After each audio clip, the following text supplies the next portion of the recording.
Move করতেছি, আমার ঘটনাটা হচ্ছে মুভ করা, স্লাইড করতেছি খুব তাড়াতাড়ি। বাট এখানে লেট আসার কারণ হচ্ছে কয়েকটা, সেটা হচ্ছে নেট স্পিডের কারণে হতে পারে, আর একটা হতে পারে রেডিয়েশনে, মানে ব্লুটুথ যেহেতু সেখানে ডিস্টেন্স বেড়ে গেলে পরে তখন ব্লুটুথের ফ্রিকোয়েন্সিটা কমে যায়। এইখানে ব্যাপারটা হচ্ছে যদি ফ্রিকোয়েন্সি বাড়িয়ে দেওয়া যায়, নেটের স্পিড আরও বাড়িয়ে দেওয়া যায়, তাহলে প্রবলেমটা হবে না। তার মানে হচ্ছে এখানে দুইটা ঘটনা একটা আরেকটার সাথে কিন্তু রিলেটেড। এবং এই রিলেশনটা কেমন রিলেশন, মানে আমি এখানে মুভ করতেছি, এটা যদি খুব ফাস্ট হচ্ছে, এখানে যে স্লো আসতেছে, এর ঘটনাটা অ্যাকচুয়ালি কীরকম, প্রপোর্শনালি হবে, মানে সমানুপাতিক হবে, নাকি অন্যরকম কিছু হবে?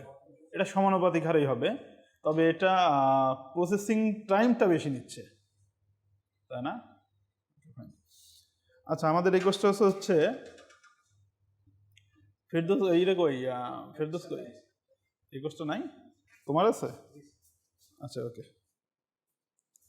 আচ্ছা, আমি হ্যাঁ, আচ্ছা, প্রথমে আসে হচ্ছে ডেটা স্ট্রাকচার কি, এটা সম্ভবত ওই দিন ক্লাসে বলেছিলাম যে ডেটা স্ট্রাকচারটা কি।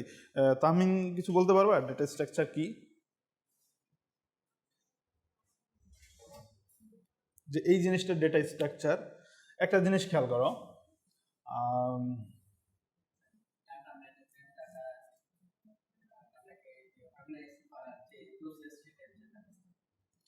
ডেটাটাকে ম্যানেজ করা, কালেকশন করা, প্রথমে হচ্ছে ডেটা কালেকশন করা, সেটাকে স্টোর করা, সেটাকে অ্যানালাইসিস করা, অর্থাৎ অর্গানাইজিং, অর্থাৎ এটাকে আমরা বলছি ম্যানিপুলেশন করা, ইনসার্ট করা, আপডেট করা।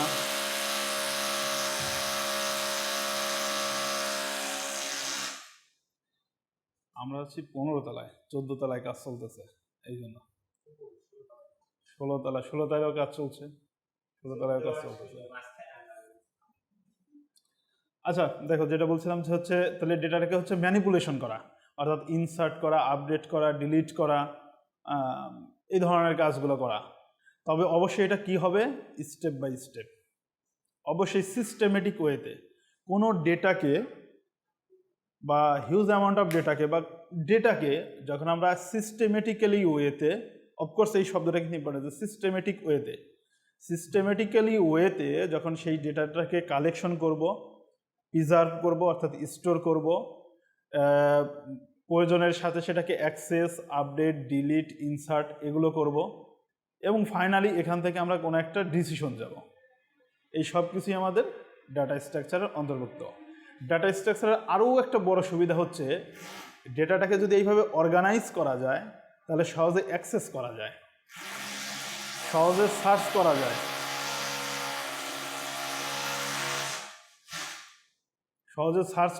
সহজে সেটাকে শুধু সার্চ করে বের করে এবং তার ফুল ফরম্যাটটাকে নিয়ে আসা যায়। এই যে কাজগুলো সহজ হয়, যেমন ধরো এইখানে পিসিগুলোকে কিন্তু অ্যাকচুয়ালি অর্গানাইজভাবে সাজানো, এই কারণে অনায়াসে যদি বলা যায় যে 4 নাম্বার পিসিতে বসতে হবে অথবা 6 নাম্বার পিসিতে বসাইতে হবে, তাহলে কিন্তু ডিরেক্টলি কিন্তু অনায়াসে খুঁজে বের করে বসানোটা পসিবল। কিন্তু একসাথে যদি জড়ো করে রেখে দেওয়া থাকতো তাহলে কিন্তু এই কাজটা হতো না, ওটা আনঅর্গানাইজড হয়ে যেত। সো আমাদের ডেটা স্ট্রাকচারটা অবশ্যই খুব জরুরি ডেটাটাকে অ্যানালাইসিস করার জন্য। আর এখানে বলতেছি সিস্টেমেটিক ওয়ে, এই সিস্টেমেটিক ওয়েটা কিন্তু আমাদের জন্য হবে প্রোগ্রামেটিক ওয়ে। আমরা যারা কম্পিউটার সায়েন্সের আছি, আমরা ডেটাটাকে হাতের মাধ্যমে নয় বা লেবারের মাধ্যমে নয়, সেটাকে আমরা অর্গানাইজ করব। আমরা করব কি, সফটওয়্যার ইউজ করে। সফটওয়্যার ইউজ করা মানেই হচ্ছে প্রোগ্রামেটিক ওয়েতে। সো ডাটা স্ট্রাকচার একটা programmatic systematic way, programmatic and also systematic way. এখন আসি, এই যে ডেটাকে অর্গানাইজ করলাম, এগুলো করার জন্য কোনো পদ্ধতি অবলম্বন করতে হয়। ডেটাটাকে স্টোর করার জন্য একটা পদ্ধতি আছে, ডেটাটাকে অ্যাড করার জন্য একটা পদ্ধতি আছে, একটা মেথড আছে, ডেটাটাকে ডিলিট করে দেওয়ার জন্য একটা মেথড আছে। এই যে বিভিন্ন মেথডের কথা বলতেছি, কিভাবে অ্যাড করলাম, কিভাবে সংরক্ষণ করলাম, স্টোর করলাম, কিভাবে এটাকে ডিলিট করে দিলাম, কিভাবে নতুন একটা আপডেট দিলাম, এই যে যেভাবে করলাম, যেভাবে করতে হয় সেটা হলো করার ওয়ে। ওই কাজটা কিভাবে করলাম তার একটা ওয়ে। এই যে কাজটা আবার অ্যাড করাটা বিভিন্নভাবে হতে পারে। একটা হতে পারে ডিরেক্টলি আমি অ্যাড করে দিয়েছি, আর একটা হতে পারে থার্ড পার্টির মাধ্যমে অ্যাড করেছি। এমন হতে পারে যে তোমার একটা ছোট ধরনের ছিল, সেটাকে আমরা বড় ধরনের করতেছি, তার মানে ওখানে আপডেট করতেছি। এই আপডেট করাটাও বিভিন্ন ল্যাঙ্গুয়েজের সাথে করা যায়। এক একটা ল্যাঙ্গুয়েজে এক এক ফরম্যাট হতে পারে, আবার হিউজ অ্যামাউন্ট ডেটার ক্ষেত্রে একরকম হতে পারে, অল্প ডেটার ক্ষেত্রে একরকম হতে পারে। তার মানে এই রুমটা ছোট আছে, অর্গানাইজ করা সহজ।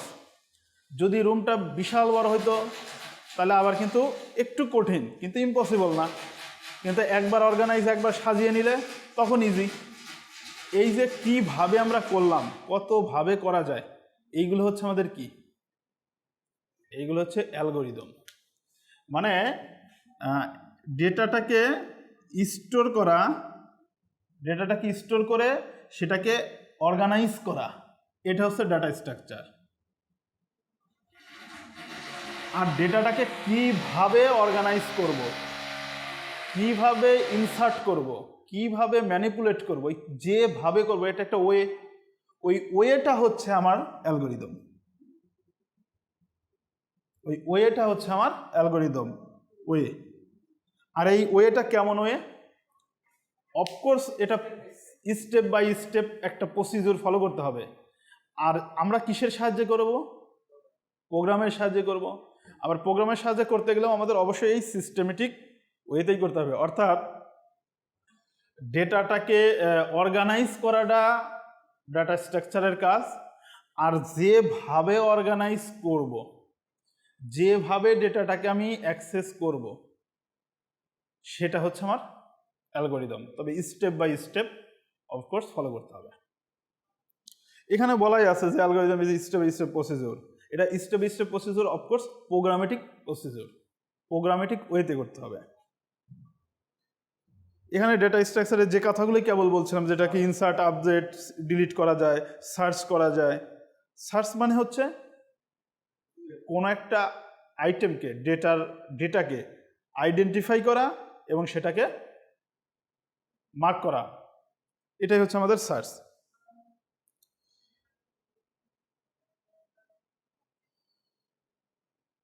এইখানে একটা জিনিস খেয়াল করো, এটা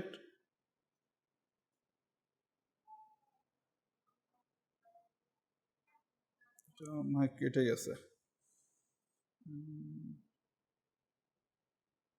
এটা একটা ঝামেলা, হাতের একটু লাগাতে হয়ে গেছে।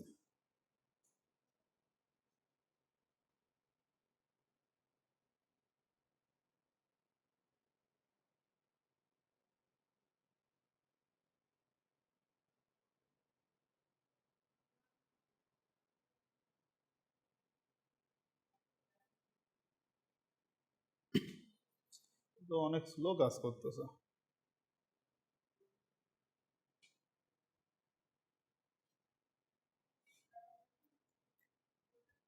আমি এখানে ওপেন করে রাখছি, এখন এখানে আসতেছে না, সময় নিয়ে নিচ্ছে। এরকম হলে তো ঝামেলা।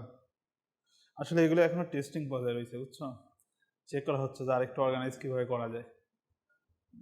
আচ্ছা, যাই হোক, তার মানে আমরা ডেটা স্ট্রাকচারের ব্যাপারটা বুঝতে পারছি।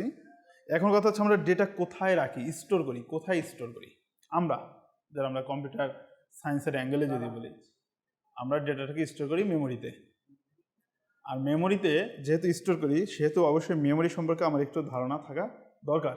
কারণ আমি যেখানে রাখবো, এই রুমে আমি আমার কিছু ইনস্ট্রুমেন্ট রাখবো, যন্ত্রপাতি রাখবো, বা কোনো প্রোডাক্ট রাখবো, অবশ্যই রুমের সম্পর্কে আমার একটা ধারণা থাকতে হবে যে এখানেকার ম্যাক্সিমাম অ্যাবিলিটি, ধারণ ক্ষমতা কত, এর হাইট ওয়েট কত, তাহলে আমি এর ধারণ ক্ষমতা জানতে পারবো। এবং এই রুমটা আসলেই এই প্রোডাক্টের জন্য সুইট করবে কিনা, টেম্পারেচার ঠিক আছে কিনা, আমার কিন্তু এগুলো জানা দরকার, তাই না? আবার এই রুমের মধ্যে মানে যেটা আমাদের হয়ে থাকে এক্সস্ট অবস্থাটা কীরকম, তাই না? তো তেমনিভাবে আমরা যেহেতু ডেটাগুলো রাখবো হচ্ছে আমাদের মেমোরিতে, তো মেমোরিতে রাখতে গেলে আমাদের যেটা দরকার সেটা হচ্ছে মেমোরি সম্পর্কে একটু জ্ঞান থাকাটা দরকার। তো মেমোরি সম্পর্কে কি জানি আমরা? মেমোরি সম্পর্কে কি জানি? মেমোরি ঠিক জিনিসটা কি? জাস্ট মেমোরি কি?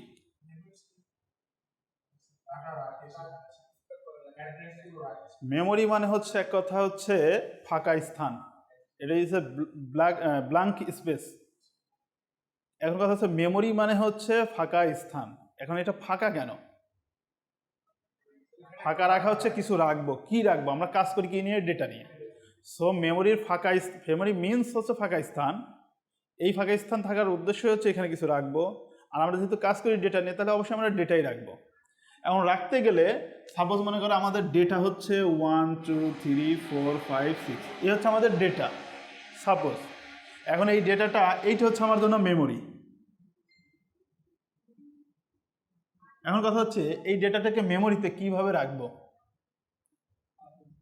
এখন জানতে হবে যে মেমোরি জিনিসটা আসলে ফাঁকা স্থান তো ঠিক ভেতরে কেমন আছে সেটাও একটু জানতে হবে। তো আমরা জানি যে মেমোরি হচ্ছে অতি ক্ষুদ্র ক্ষুদ্র সেলে বিভক্ত, ডিভাইড করা থাকে। অর্থাৎ এইটা যদি একটা মেমোরি হয়, সাপোজ আমরা একটা এক্সাম্পল হিসেবে নিলাম, তাহলে এই মেমোরিটা কি থাকবে? ক্ষুদ্র ক্ষুদ্র সেলে ডিভাইড করা আছে। এখন প্রত্যেকটা সেলেরই অবশ্যই একটা আইডেন্টিফিকেশন আছে, যেমন প্রত্যেক স্টুডেন্টের একটা আইডি নাম্বার আছে। ঠিক তেমনি যেমন এই ক্লাসে 40 জন স্টুডেন্ট। এখন স্পেসিফিক আমি যদি আলামিনকে চাই, তাহলে আমার কি করতে হবে? হয়তো আইডি বলতে হবে 013, তাহলে দেখা গেল আলামিন বুঝে যাবে যে আমাকেই কল করা হচ্ছে। তা আমার মেমোরিতেও যখন আমরা রাখবো, নিশ্চয়ই এরকম সেলে অ্যাড্রেসে রাখতে হবে। কেন? ওই যে ইনসার্ট করার জন্য, আপডেট করার জন্য, ম্যানিপুলেট করার জন্য ইজি হবে। কারণ তোমাকে খোঁজার একটাই ওয়ে তোমার আইডি নাম্বারটা দিয়ে, সহজে পেয়ে যাব। তো আমরা মেমোরিতে এটা জানলাম যে মেমোরিটা হচ্ছে অনেক ক্ষুদ্র ক্ষুদ্র সেল, মানে এ লট অফ সেল ডিভাইড করা। তো এক একটা সেলের অবশ্যই কোনো না কোনো অ্যাড্রেস আইডি আছে, যেটাকে আমরা অ্যাড্রেস বলি। আইডিগুলোকে অ্যাড্রেস বলি। সাপোজ এটা হচ্ছে 1001, এটা হচ্ছে 1002, এটা হচ্ছে 1003, এটা 1004, এইভাবে মনে করো যে আছে। তাহলে এখন আমি যখন 1, এটা আমার ডেটা, এটা রাখবো, আমি যে কোনো অ্যাড্রেসে রাখতে পারি। বাই ডিফল্ট আছে একটা হচ্ছে লেফট হ্যান্ড সাইড করে রাখা যায়, রাইট হ্যান্ড লেফট করে রাখা যায়, আর একটা আছে আমি চাচ্ছি 1টা যত নাম্বার পজিশনে রাখতে চাই, যে জায়গাতে রাখতে চাই সেখানে রাখা পসিবল। আমি হয়তো চাইলাম যে 1 1 নাম্বার পজিশনে থাকুক, 3 হয়তো এখানে, এখানে 2 6 5, এখানে 4। সাপোজ আমি এটা রাখলাম। এখন যে আমি ডেটাটাকে স্টোর করেছি, এই ডেটাটা কি অর্গানাইজডে আছে? অর্গানাইজডে নাই। কারণ অর্গানাইজ হতে হলে সেটাকে অবশ্যই কোনো না কোনো একটা অর্গানাইজ ওয়েতে হবে। অর্গানাইজ ওয়ে বলতে সেটাকে সর্টিং হইতে পারে, অ্যাসেন্ডিং অর্ডার হইতে পারে, ডিসেন্ডিং অর্ডার হইতে পারে, অর্থাৎ অর্ডার মেইনটেইন করতে হবে। বাট আমরা এখানে ডেটাটা রেখেছি, এটা অর্ডার মেইনটেইন করে নাই, কিন্তু আমরা এটাকে অর্ডার মেইনটেইন করাইতে পারি। কিসের মাধ্যমে করাইতে পারি? একটা অ্যালগোরিদম আছে, সর্ট নামক একটা মেথড আছে, যার মাধ্যমে করানো যেতে পারে। এখন এই মেথডটা ইউজ করে আমরা দুইটা ঘটনা ঘটাইতে পারি, হয় এটাকে বড় থেকে ছোট অথবা ছোট থেকে বড় সাজাইতে পারি। তো ছোট থেকে বড় সাজানো হলে ওইটাকে কি বলি? অ্যাসেন্ডিং। AC লেখে অ্যাসেন্ডিং। আর বড় থেকে ছোট সাজাইতে হলে ডিসেন্ডিং করে সাজানো হয়। তার মানে এখন যদি আমি এই ডেটাটাকে চাই অ্যাসেন্ডিং ফরম্যাটের সাহায্যে অ্যাসেন্ডিং করতে পারি, ডিসেন্ডিংয়ের সাহায্যে ডিসেন্ডিং করি, যেটাই করি না কেন আমরা অ্যাকচুয়ালি সর্ট করতেছি। তার মানে সর্ট হচ্ছে ডেটাটাকে এই যে রিঅর্গানাইজ করলাম, অর্গানাইজড করলাম, এইটা হচ্ছে আমার একটা ডেটা স্ট্রাকচারের পার্ট, একটা মেথড। আমরাও সর্ট করব। আচ্ছা, এরপরে আসো, এখানে 1 আছে, আমরা এটা যখন সাজাবো তখন কিন্তু এই দুইটা এই পজিশনে আসবে, অর্থাৎ এই 2 আর 3-এর মধ্যে জায়গা চেঞ্জ হবে। এই যে জায়গা পরিবর্তন করা, এইটাকে প্রোগ্রামিংয়ের ভাষায় আমরা বলে থাকি সোয়াপ করা। সোয়াপ হচ্ছে একটা ফাংশন প্রোগ্রামিংয়ে, আমাদের সি প্রোগ্রামিংয়ের মধ্যেই আছে। এটার মাধ্যমে আমরা কি করি? দুইটা ভেরিয়েবলের পজিশন চেঞ্জ করি, অ্যাড্রেস চেঞ্জ করে দেই। ভ্যালুও চেঞ্জ করা যায়, অ্যাড্রেসও চেঞ্জ করা যায়, দুটোই করা যায়। আবার একটা আমি এই 5কে এখান থেকে যখন সার্চ করব, মানে ধরো আমি এখান থেকে ট্রান্সফর্ম করব অন্য কোনো জায়গায়, তখন এই পাসকে আমি দুইটা ভাবে খুঁজতে পারি। এক হচ্ছে অ্যাড্রেস ধরে খুঁজতে পারি, আর একটা হচ্ছে ভ্যালু ধরেও খুঁজতে পারি। দুইটা ওয়েতে আমি তাকে খুঁজে বের করতে পারি। অর্থাৎ আমি আলামিনকে তার ইউনিভার্সিটির আইডিটা দিয়েও খুঁজে বের করতে পারি, আবার হচ্ছে তার ন্যাশনাল আইডি কার্ড দিয়েও তাকে খুঁজে বের করতে পারি।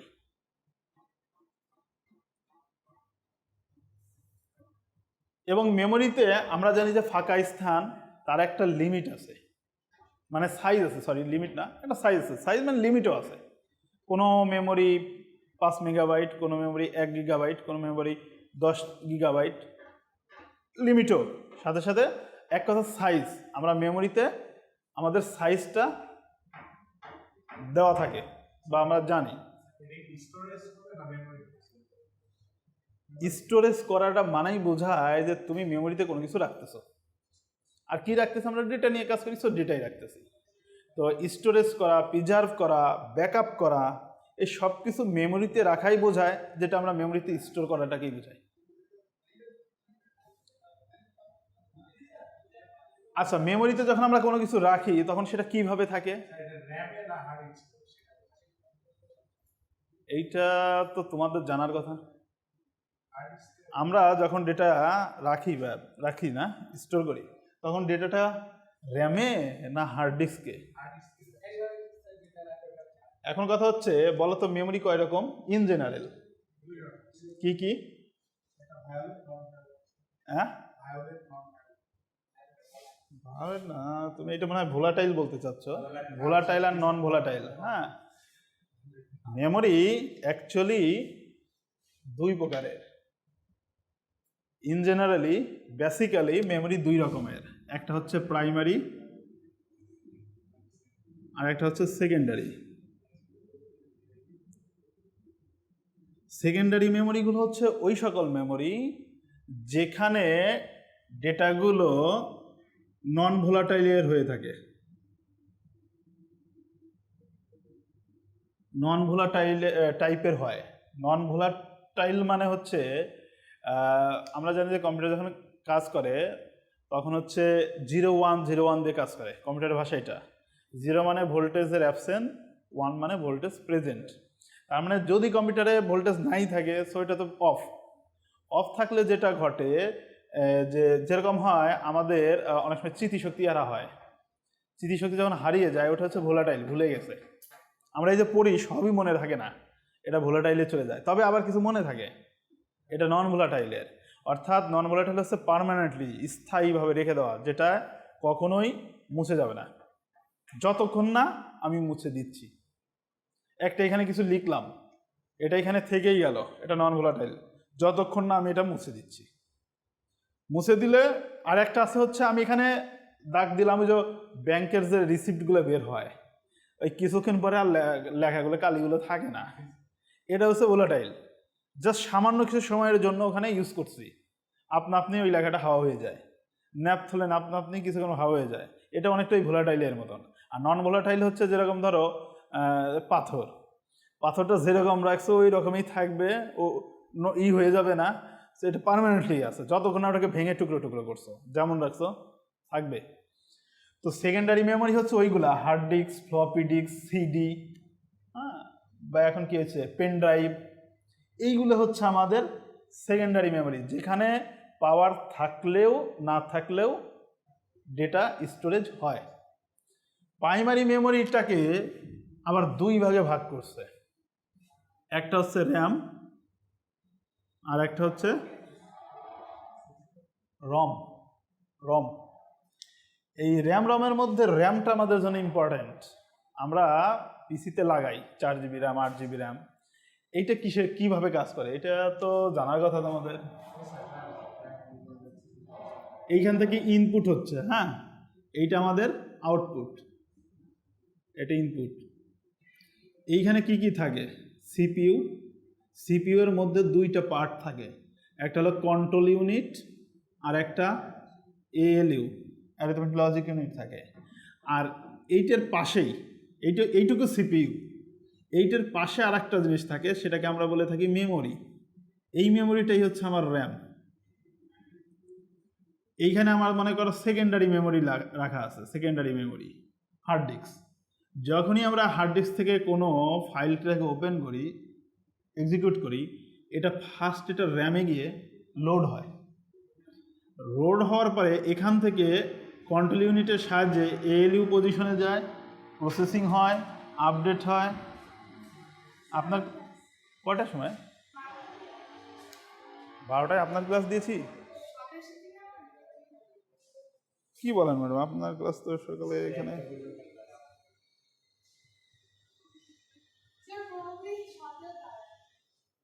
দাঁড়ান দাঁড়ান দাঁড়ান ম্যাডাম, আপনার কি ক্লাস? হ্যাঁ 17তে, টিপুলির সাথে, ওটা 17তে। যেটা হয় এখানে লোড হওয়ার পরে কন্ট্রোল ইউনিটের সাহায্যে এইখান থেকে পার্টগুলো এলইউ পাঠে যায়, এক্সিকিউট হয়, আবার সাথে সাথে র্যামে হয়ে হার্ড ডিস্কে যেতে পারে, আবার সরাসরি আউটপুটে যেতে পারে। আবার আউটপুটে না রেখে এখান থেকে র্যামের মাধ্যমে আবার আমরা হার্ড ডিস্কে স্টোর করতে পারি। এটা হচ্ছে টেম্পোরারি ইউজ করার একটা মেমোরি, যেটা এএলইউ এক্সিকিউট করার জন্য কাছে রাখে। যেমন হচ্ছে এরকম হয় না, নেতারা সবসময় সাথে দুই একজনকে রাখে। মনে করে নেতা হচ্ছে এএলইউ, সবসময় এক্সিকিউট করে, অর্ডার দেয়, ইনস্ট্রাকশনগুলোকে করে। আর এই যে অ্যাসিস্ট্যান্ট থাকে তার কাজ হচ্ছে ঠিক অর্ডার যেটা দিল সেটাকে আরও ভালোভাবে সার্কুলেট করা। মানে এমনও হয় যে নেতা একটা অর্ডার দিছে, সেটা তার অ্যাসিস্ট্যান্টের মাধ্যমে সেটাকে পাবলিশ করা হয়। এখানে ওকে কি করা হয়, সামান্য সময়ের জন্য ব্যবহার করা হয়। এইটা হচ্ছে আমাদের র্যাম। তবে এএলইউর নিজেরও কিন্তু মেমোরি আছে। ওই মেমোরিটা কি মেমোরি জানো? ক্যাশ মেমোরি, যেটা ডেভেলপ করা হয় কি দ্বারা? এই মেমোরিগুলো র্যাম হোক, তারপরে হচ্ছে হার্ড ডিস্ক হোক, বা যে টারশিয়ারি মেমোরিগুলো আছে, এইগুলো তৈরি করা হয় মেটাল দ্বারা, এবং এখানে ফ্লিপ ফ্লপ সার্কিটের সাহায্যে করা হয়। আর এএলইউ এর মধ্যে যে ক্যাশ মেমোরি আমরা বলি থাকে, এটা মূলত রেজিস্টার দ্বারা তৈরি করা হয়। সেটাও সার্কিটের সমান নয়, তবে রেজিস্টার ইউজ করা হয়। রেজিস্টার কিন্তু বিশাল বড় একটা পার্ট কম্পিউটার সায়েন্সের, এবং একমাত্র সিপিইউর মধ্যে একটাই মাত্র মেমোরি আছে, যেটা হচ্ছে এই রেজিস্টার মেমোরি বলা হয়। ওটাকে রেজিস্টার মেমোরিও বলা হয়, রেজিস্টার মেমোরি। যদিও তার নিজস্ব মেমোরি আছে, তারপরেও কেন টেম্পোরারি র্যামকে ব্যবহার করা হয়? প্রসেসিং স্পিড বাড়ানোর জন্য। আর এএলইউতে তো এক্সিকিউট পার্ট, সেখানে স্পেসটা কম। ওর যে রেজিস্টার মেমোরি, সেটার স্পেস অ্যাকচুয়ালি কম। তো যে এক্সিকিউট করবে, এক্সিকিউট করার জন্যও তো স্পেস লাগবে, তো ওই স্পেসটা কম, ওখানে একটা একটা করে ইনস্ট্রাকশন কাজ হয়।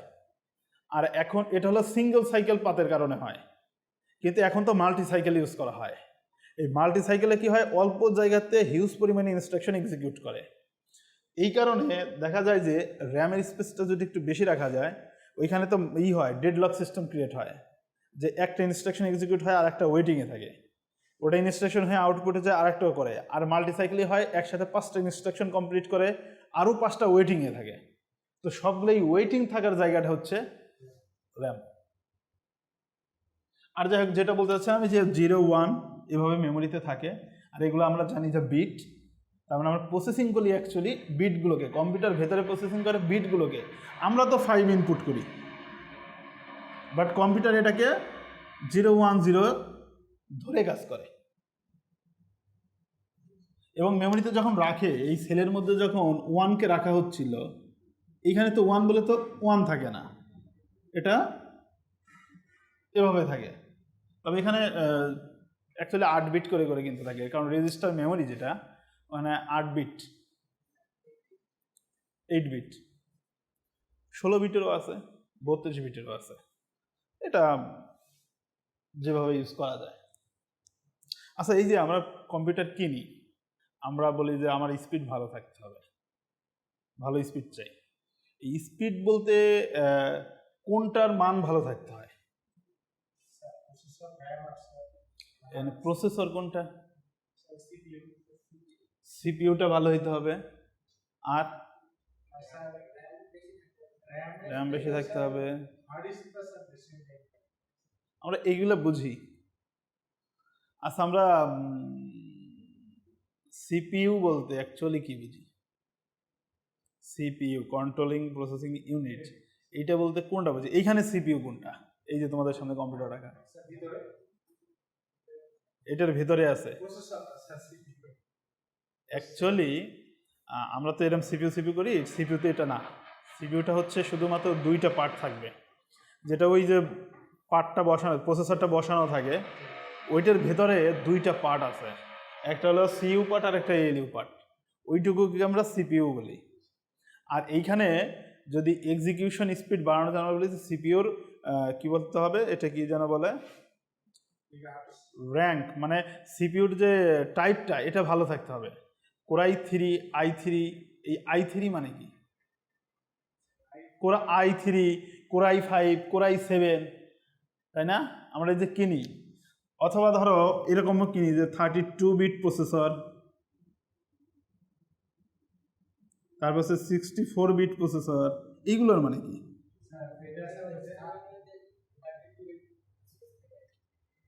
32 বিট স্পেস থাকে মেমোরিতে, 32 বিট স্পেস থাকা, মেমোরিতে 64 বিট স্পেস থাকা। শফিউল,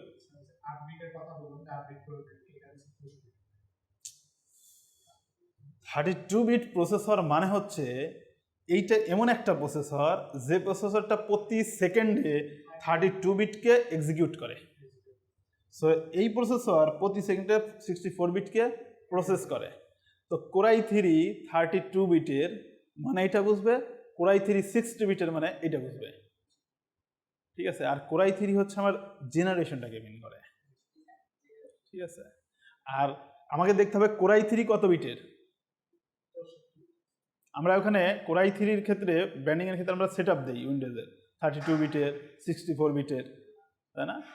আর কোরাই 3 হচ্ছে মূলত আমার ওই কি বলে, কোয়ালিটিটাকে বোঝায়। আমার পিসির যে হার্ডওয়্যার ডেভেলপ হয়েছে, হার্ডওয়্যার যে ডেভেলপ হয়েছে তার মানে কোয়ালিটিটাকে মেনশন করি। কারণ হচ্ছে যে, মনে করো যে আমি যে পিসিতে যেরকম ধরো এএমডি, যেগুলো আগেকার দিনে পেন্টিয়াম 4 ডুয়েল কোর ছিল আগেকার দিনের, এখন তো একটু আপডেট করছে, এটা না, কিছুদিন আগেও 10 বছর আগেও যেগুলো ছিল সেইগুলোতে উইন্ডোজ 10 যদি দিতে চাইতাম নিত না, কারণ হচ্ছে ওর হার্ডওয়্যার ওই জিনিসটা সাপোর্ট করে না। এই যে হার্ডওয়্যারের কোয়ালিটিটাকে ডেভেলপ করে দিয়েছি, ওইটাই হচ্ছে যে বিভিন্ন এএমডি কোয়াড কোর, তারপরে আসতে হচ্ছে কোরাই 3, 5, 7 পর্যন্ত চলে গেছি, এখন 9 তো অলরেডি চলে আসার পথে, তাই না? কোরাই 9 আসলে কি হবে? 11 তো আসলো, উইন্ডোজ আসলো। প্রসেসর জেনারেশন তো এখন অনেক দূর চলে আসছি না? কত দূরে? 11-এ চলে আসছি। এই স্লাইডটা আমি তোমাদের যেটা দিব অ্যাকচুয়ালি, সেটা এখন আমি এখানে শেয়ারই করিনি। এটা হচ্ছে আমি আজকে করতেই ভুলে গেছি, নিয়ে আসতেই ভুলে গেছি, যে কারণে আমি আপাতত এটা ওপেন করে নিয়েছি। শোনো, ডিএস এর তো গ্রুপ নাই, আমি তোমার বলি, এখানে তোমরা হচ্ছে কোন ব্যাচের জানো? 4th ব্যাচের। তুমি 7 ব্যাচের। এই যে 4th বা 7 ব্যাচ, ওইখানে হলো 3rd, 4th, 5th, 7 একসাথে দিয়েছি না তোমাদের রুটিনে? আমি যে রুটিনটা দিয়েছিলাম সেখানে কি এই তোমাদের একসাথে লেখা আছে, এইগুলোর যে প্রত্যেক গ্রুপ আছে আমি ওই গ্রুপগুলোতে দিয়ে দেবো। না না না, সাবজেক্ট ওয়াইজ করবো না, এটা গ্রুপ ওয়াইজে দিব। তোমার গ্রুপে তুমি পেয়ে যাবা, ওর গ্রুপে পেয়ে যাবা, শুধুমাত্র ওর একটু প্রবলেম হবে, ওকে আমরা কোনো একটা গ্রুপে অ্যাড করে নেব, তাহলেই হয়ে যাবে, কিন্তু সাবজেক্ট ওয়াইজ আর হবে না। তোমার যে 4th ব্যাচের যে গ্রুপ বানাইছি, ওই গ্রুপটাই আজীবনের জন্য, ওই গ্রুপেই সব টিচাররা দেবে, বুঝতে পারছি? আর মূলত এই লেকচার শিটগুলো এখানে না, এগুলো ইআরপিতে দেওয়া হবে। তোমাদের রেজিস্ট্রেশনটা হচ্ছে না বলে দেখতে পাচ্ছ না, কিছু কিছু টিচার ওখানে দিয়েছে, কিন্তু এখন আপাতত ফেসবুকটা ইউজ করতে হচ্ছে এই কারণে যে আমরা ইআরপিতে তোমাদের এখনো পারমিশন হয়নি, কারণ তোমাদের রেজিস্ট্রেশন কমপ্লিট হয়নি। আমি যখন রেজিস্ট্রেশনটা করে দিব তখন তুমি ওই কোর্সের ম্যাটেরিয়ালস দেখতে পারবা, ইআরপিতে পাবা সব। আর আমারগুলো তো আমি যে ওয়েবসাইটে দিয়ে দেই, আমি ওয়েবসাইট শেয়ার করে দেবো গ্রুপে, বলে দিলাম যে ডাটা স্ট্রাকচারের লেকচার শিট 1 আপডেটেড, লিঙ্ক তো দিয়েই দেই। তোমরা তো পরিচিত আছো, ওকে খালি একটু জানাইতে হবে। তোমরা তো পরিচিত আছো যে আমি আমার ওয়েবসাইটে দিয়ে দিই, ওখান থেকে ডাউনলোড করে নিবা। ঠিক আছে, এইখানে করা আছে, তবে এটা এখানে আছে কিনা, ডাটা স্ট্রাকচারটা করেছি কিনা আমার মনে নাই, একটু দেখি তো। ডাটা স্ট্রাকচারের অ্যাড করছি, কিন্তু অ্যাক্সেসটা দেওয়া হয়নি এখনো। হ্যাঁ, এটা লক করা রয়েছে, যে কাজ করছে না, মানে এটা লক করা রয়েছে। আমি এটা ওপেন করে দিয়ে দিব না। অ্যাকচুয়ালি তোমাদের মেইন ক্লাসটা আমি করাবো হচ্ছে পরে থেকে, এখনও ট্রায়াল ক্লাসের মতন একটু করাচ্ছে আর কি, যেটা এই জন্য ডাটা স্ট্রাকচারে কিন্তু জায়গায় জায়গায় কথা বলতেছি, একদম সিরিয়ালি কথা বলি নাই তো, জায়গায় জায়গায় কথা বলতেছি। এই শর্টিং টটিংয়ে চলে গেছে, এগুলো তো আলাদা আলাদাভাবে শিখতে হবে আমাদের। আর আমাদের কাজটা হচ্ছে কি পিসিতে, এইভাবে বোর্ডে ডাটা স্ট্রাকচার করলে হবে না, পিসিতে কোড ব্লকস ওপেন করে কাজ করাইতে হবে। ঠিক আছে,